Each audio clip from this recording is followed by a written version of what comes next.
Olá! O título de hoje, Meu Senhor e Meu Deus, não foi escolhido à toa. Ele vem de um momento que é um verdadeiro ponto de virada, sabe? A confissão que é o clímax de uma das narrativas mais marcantes que existem. A grande pergunta é, afinal, quem é Jesus? E a história que vamos analisar hoje não fica de rodeios. Ela vai direto ao ponto, respondendo a essa pergunta não com uma lista de adjetivos, mas com uma poderosa história de transformação. Então, vamos mergulhar nisso. Vamos voltar no tempo. A cena se passa na tarde do domingo da ressurreição. Mas olha, o clima não é de celebração não, é de puro pavor. Tenta imaginar o estado emocional dos discípulos. O mestre deles tinha sido brutalmente executado e eles tinham certeza de que seriam os próximos. Ok, vamos entender bem esse cenário. Os discípulos estão ali, juntos, mas o grupo não está completo. Judas, o traidor, já era. E, um ponto crucial para a nossa história, Tomé também não está lá. As portas estão trancadas, não para ter privacidade, mas por um medo real, palpável, das mesmas autoridades que crucificaram Jesus. E sabe o que é interessante aqui? O simbolismo. O texto mostra que essas portas trancadas representam muito mais do que só madeira e ferrolhos. Elas são um símbolo daquela proteção frágil que os discípulos buscaram e, ao mesmo tempo, dos limites do nosso mundo físico, que estavam prestes a ser completamente superados. E então o impossível acontece. Atravessando as barreiras físicas que eles achavam que os protegiam, Jesus aparece no meio da sala. Ele não arrombou a porta, não, ele simplesmente estava lá. O corpo dele era material, mas glorificado, capaz de transcender as leis da física que a gente conhece. E quais são as primeiras palavras dele para esses homens que o abandonaram? Não são palavras de bronca ou de decepção. São palavras de conforto, de restauração. A paz esteja com vocês. Uma paz que eles precisavam desesperadamente. E essa única presença, essa única saudação, muda tudo. A transformação é imediata, é profunda. Eles passam de um grupo dominado pelo medo a homens governados pela paz, de se esconderem do mundo para serem enviados ao mundo.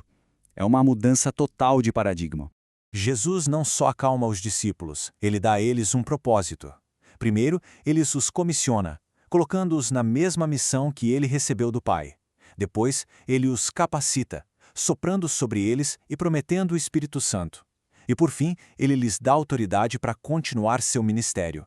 Só que tinha uma peça faltando nesse quebra-cabeça. Tomé. Ele não estava na sala. Ele não testemunhou esse evento transformador, e isso prepara o palco para o próximo ato da nossa história. A tensão só aumenta ao longo de uma semana. Os outros 10 discípulos, cheios de alegria, contam para Tomé o que aconteceu.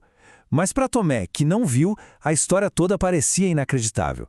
E ele estabelece as próprias condições para poder acreditar. E aqui está a famosa declaração de Tomé. E é importante notar, não é uma dúvida qualquer, vaga. É uma demanda por evidência empírica, tátil, quase uma exigência científica para a época. Ele precisava ver e tocar as feridas da crucificação. Sem esses dados concretos, ele se recusava a acreditar. Exatamente uma semana depois, a cena se repete. Portas trancadas, discípulos reunidos, mas dessa vez, Tomé está com eles. E Jesus aparece de novo, de forma sobrenatural. O ponto crucial é que ele se dirige direto a Tomé, sem que ninguém precise ter contado a ele sobre a dúvida do cara. E Jesus não dá uma bronca nele pela dúvida. Pelo contrário, ele o convida a investigar. Ele oferece a Tomé exatamente a prova que ele exigiu, usando quase as mesmas palavras. É um momento de uma compaixão e de uma onisciência incríveis. Diante dessa evidência irrefutável e desse convite tão amoroso, a dúvida de Tomé se desfaz e se transforma na confissão mais clara e direta da divindade de Jesus em todo o texto. Não é apenas Mestre ou Senhor, mas Meu Senhor e Meu Deus é o clímax absoluto da narrativa. A história de Tomé é poderosa, mas não é o fim da mensagem. Jesus usa esse momento para fazer uma transição, para falar sobre um tipo de fé que seria necessária para todas as gerações futuras. E aqui está a declaração fundamental para todos que viriam depois. Tomé é um exemplo de fé que nasce da visão. Mas Jesus pronuncia uma bênção especial sobre aquelas pessoas cuja fé não dependeria de evidência física, mas de um testemunho confiável. Então, o que é fé, segundo essa narrativa? O texto define isso claramente. Não é um salto cego no escuro. É uma confiança que se baseia no testemunho daqueles que viram, um testemunho que foi cuidadosamente registrado para que outros também pudessem acreditar. E isso nos leva ao propósito explícito do próprio livro de João. O autor nos diz por que escreveu. Estes sinais, porém, foram escritos para que vocês creiam que Jesus é o Cristo, o Filho de Deus, e para que, crendo, tenham vida em seu nome.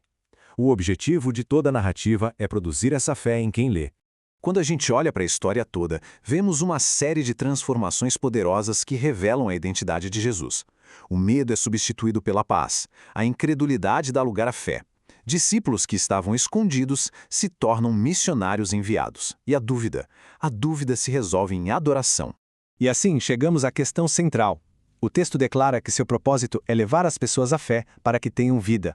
A história que vimos, do medo que virou missão e da dúvida que virou adoração, é o modelo apresentado. A questão que fica para a gente refletir é: qual é o impacto dessa crença hoje?